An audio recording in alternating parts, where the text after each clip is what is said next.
এটার নামটা পাওয়া যায় ভালোভাবে ক্যাম্পাস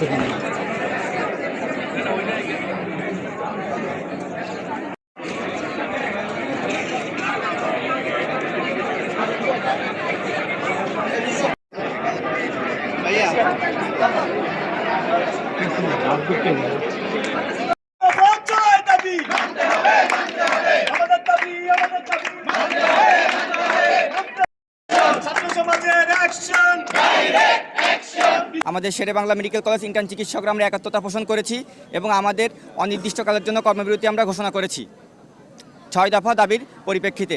এই 6 দফা দাবি যতক্ষণ পর্যন্ত না মানা হবে ততক্ষণ পর্যন্ত আমাদের ইন্টার্ন চিকিৎসকদের কর্মবিরতি চলবে।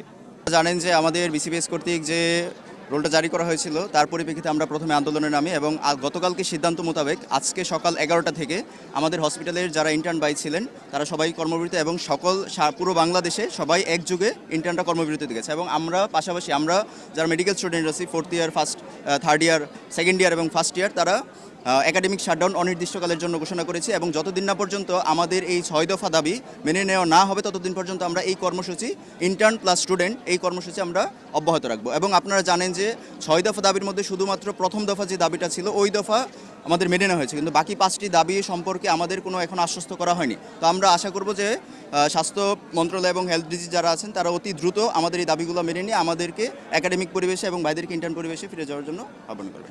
প্রথম দাবি হচ্ছে স্বাস্থ্য মন্ত্রণালয় কর্তৃক FCPS পার্ট 1 উত্তীর্ণ বেসরকারি প্রশিক্ষণার্থীদের পদায়নের নীতিমালা সংক্রান্ত কমিটির প্রস্তাবনা বাতিল করতে হবে। 2 নম্বর হচ্ছে স্বাস্থ্যকর্মীদের নিরাপত্তা আইন প্রণয়ন করতে হবে। 3 নম্বর হচ্ছে নতুন পে স্কেলের সঙ্গে সামঞ্জস্য রেখে ইন্টার্নদের চিকিৎসকদের বেতন ন্যূনতম 30,000 টাকা এবং ট্রেনি চিকিৎসকদের বেতন নবম গ্রেডের সমপর্যায়ে নির্ধারণ করতে হবে। 4 নম্বর হচ্ছে BMU BCPS এর এক্সাম ফি কমিয়ে 1000 টাকার মধ্যে করতে হবে।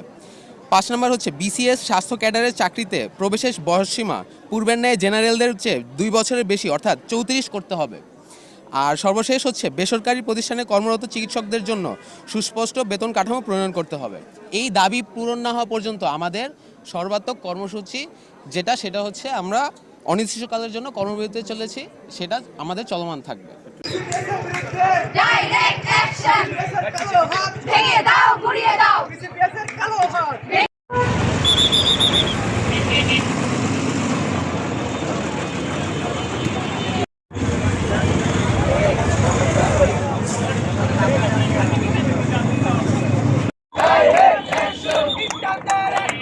Direct action!